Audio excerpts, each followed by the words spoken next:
আসসালামু আলাইকুম। আমি নিয়ামুল হাসান নীরব, পড়ছি ইসলামী বিশ্ববিদ্যালয় applied chemistry and chemical engineering ডিপার্টমেন্টে। আজকে আমি ক্লাস নিব পদার্থবিজ্ঞান দ্বিতীয় পত্রের উপর। আর আমার টপিক হচ্ছে স্থির তড়িৎ, বা চ্যাপ্টারের নাম স্থির তড়িৎ, টপিক হচ্ছে তড়িৎ প্রাবল্য।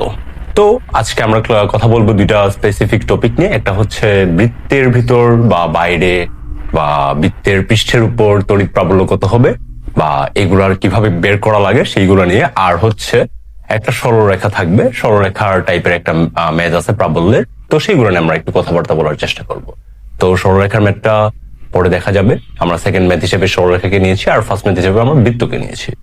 আচ্ছা, প্রথমেই কিছু বেসিক কথাবার্তা বলে নিই। ওকে, আমরা তড়িৎ প্রাবল্য বলতে কি বুঝি? তো আমরা তড়িৎ প্রাবল্য বলতে বুঝি যে অসীম দূরত্ব থেকে তড়িৎ ক্ষেত্রের ভিতর যদি একটা একক ধনাত্মক চার্জের কোনো বিন্দু আসে, বিন্দু চার্জ আসে, তাহলে সেটি যে পরিমাণ বল অনুভব করবে তাকে আমরা কি জানি?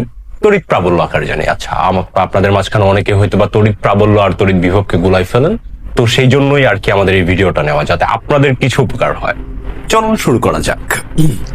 প্রথম কেসটা, এখানে কি আছে? একটা বৃত্ত দেখছি। বৃত্ত যদিও ভালো হয় না, তারপরেও আমরা ধরেই অ্যাজিউম করে নিই একটা পারফেক্ট বৃত্ত, ফাঁপা বৃত্ত, আর যার পৃষ্ঠে 50 কুলম্ব চার্জ সুষমভাবে বণ্টিত আছে। আচ্ছা, আমার প্রশ্ন কি, কেন্দ্র ও থেকে 10 মিটার দূরে এবং গোলকের পৃষ্ঠে এবং কেন্দ্র থেকে 30 মিটার দূরত্বের প্রাবল্য একই হবে কিনা যুক্তি দাও।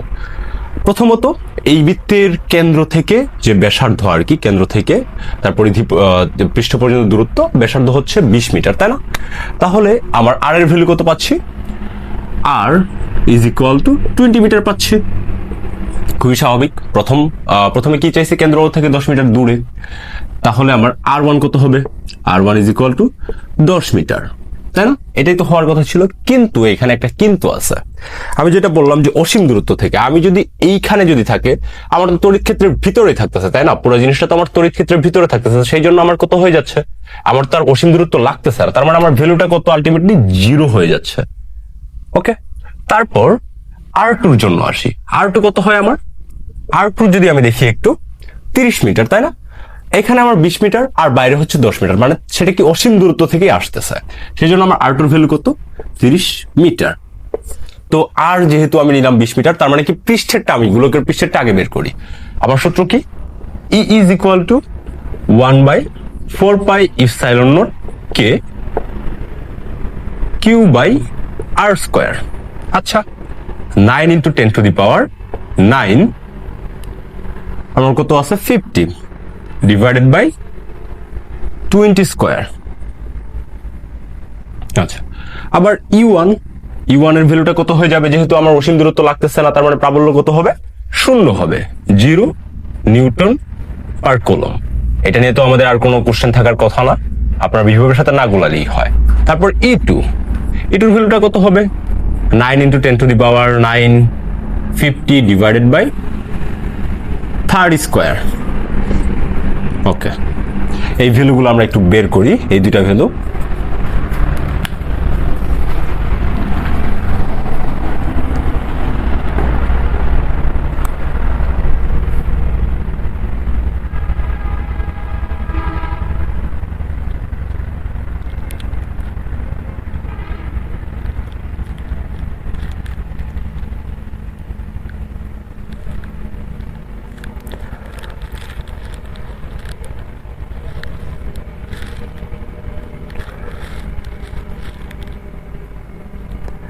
প্রথমেই হচ্ছে 9 ইন্টু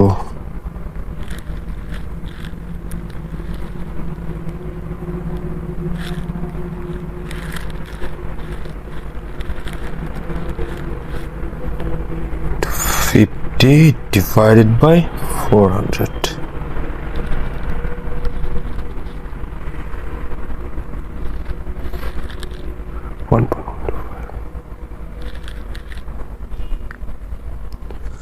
তো এই ভ্যালুটা আসতেছে আমাদের 1.125 into 10 to the power 9, 1.125 into 10 to the power 9 newton per coulomb.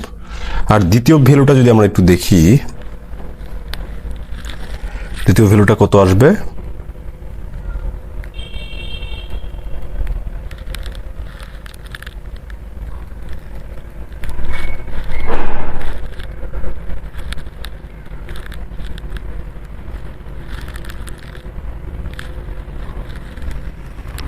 5 into 10 to the power 8 Newton per coulomb. তো আমার প্রশ্ন চাইছে হচ্ছে যে তড়িৎ প্রাবল্য একই হবে কিনা। আমরা যদি এখন মানগুলো নোটিস করি যে ই এর ভ্যালু হচ্ছে ই এর যে ভ্যালুটা 1.125 into 10 to the power 9 newton per coulomb, আর এটা 0, আর এটা হচ্ছে 5 into 10 to the power 8। তাহলে আমি কি লিখতে পারি? E is not equal to E1 is not equal to E2, তাই না?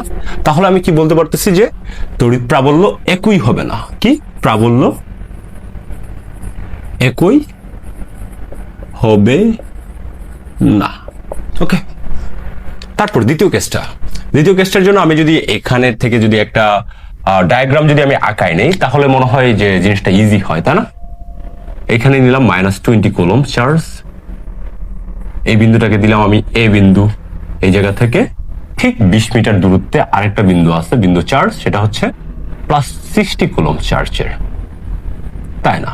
তারপর এই পাশে যদি আমি নিই, এই পাশে নিতেছি, এর কারণটা আমি বলতেছি যে এইখানে বিন্দুটা পি। আচ্ছা, আমরা জানি কি যে যদি সমধর্মী চার্জ হয় তাহলে আমাদের যে সরলরেখাটা দেওয়া থাকবে তার মাঝখানে কি পাবো? আমরা ওই বিন্দুটা পাবো যে বিন্দুতে প্রাবল্য 0 হবে, তাই না? এখন কি চার্জের সমধর্মী? উত্তর হচ্ছে না, সমধর্মী না, বিপরীতধর্মী চার্জ। তাহলে আমাদের বিপরীতধর্মী চার্জের ক্ষেত্রে একটা জিনিস মাথায় রাখা লাগবে, যেই চার্জটা ছোট থাকবে তার কাছাকাছি আমার ওই বিন্দুটা থাকবে যেখানে প্রাবল্য 0 হবে। আমি ধরে নিলাম এই যে এই দুটার মাঝখানে চার্জ কোনটা ছোট? এই চার্জটা ছোট। তো ধরে নিলাম যে এ থেকে পি যে দূরত্বটা আছে সেটা হচ্ছে আমার x দূরত্ব, x দূরত্বের চার্জ 0। তাহলে পি থেকে এই পাশে বি বিন্দু আছে, তার দূরত্বটা কত হবে? 20 + x। তাহলে আমার এই বিন্দুর চার্জের জন্য প্রাবল্যকে যদি আমি ই এ দ্বারা ডিনোট করি, ই এ সমান কত হবে? 1/4πε0 k ইন্টু কিউ, মানে কত? -20 ডিভাইডেড বাই কত হচ্ছে? এইদিকে x whole square. E B সমান কত হবে? 1/4πε0 k into 60 divided by 20 + x whole square, তাই না? তাহলে আমি কি জানি যে প্রাবল্য কোন সময় 0 হয়? যখন আমার দুইটা প্রাবল্য সমান হয়ে যাবে। E A is equal to E B. তাহলে এইখান থেকে এই যে মাইনাসটা আমরা চাইলে ক্যান্সেল আউট করতে পারি, যেহেতু এটা বিপরীতধর্মী চার্জ বোঝাচ্ছে, সেই জন্য আমরা মাইনাসটাকে চাইলেই ক্যান্সেল আউট করে দিতে পারি। 1/4πε0 k into 20/x² is equal to 1/4πε0 k 60/20 + x whole square. তো ক্যান্সেল আউট করে দিচ্ছি আমরা এই পুরো টার্মকে আমরা ক্যান্সেল আউট করে দিতে পারি, তাই না? দেন থাকছে গিয়ে আমাদের এখানে 20/60 is equal to x divided by 20 + x whole square. Then এটাকে যদি আমরা ক্যালকুলেট করে ফেলি, 20/x is equal to whole root over 1/3। Then এই জায়গা থেকে আমি x কে ক্যালকুলেট করে ফেলি, x ইজ ইকুয়াল টু কত হচ্ছে? হোল রুট ওভার 1/3 করি আমরা।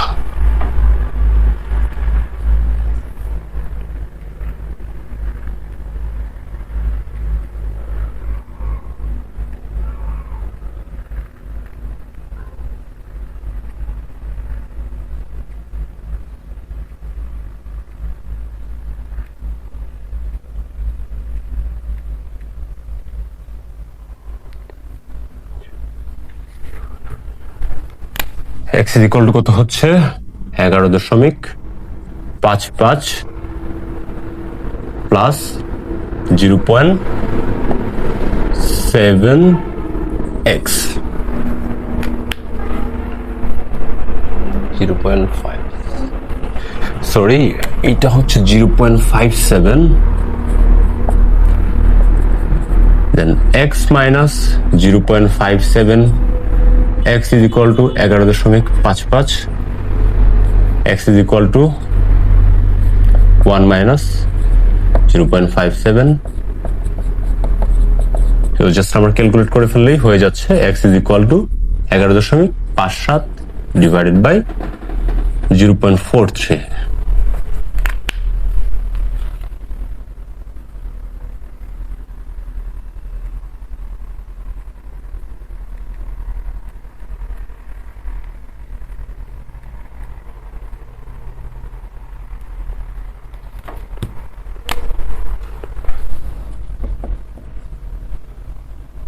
x is equal to 26.90। Okay, তো আমরা x এর ভ্যালুটা পাইলাম, আর যদি আমরা এখানে x এর ভ্যালুটা বসাই দিই তাহলে p থেকে b বিন্দুর দূরত্বটা আমরা পেয়ে যাব আই থিঙ্ক। আচ্ছা, আজকের ক্লাস এই পর্যন্তই। আশা করি আপনারা এইখান থেকে নতুন কিছু শিখতে পেরেছেন। আর আপনাদের জন্য একটা বিশেষ অ্যানাউন্সমেন্ট আছে, সেটা হচ্ছে এমএসএস কেয়ার আগামী 5 ফেব্রুয়ারি থেকে 10 ফেব্রুয়ারি পর্যন্ত এইচএসসি 26 ব্যাচের জন্য কিছু স্পেশাল ফ্রি ক্লাসের ব্যবস্থা করা হয়েছে। আপনাদের ক্লাসগুলো ভালো লাগবে আশা করি, আর যাদের ক্লাসগুলো ভালো লাগবে আমাদের সাথে কন্টিনিউ করতে চান তারা আগামী 15 তারিখ থেকে আমাদের রেগুলার যে ব্যাচটা আছে রান করতেছি আমরা, সেইখানে ক্লাস শুরু হবে। আপনাদের সাথে দেখা হবে এই আশা ব্যক্ত করে আজকের মতো শেষ করছি। আসসালামু আলাইকুম।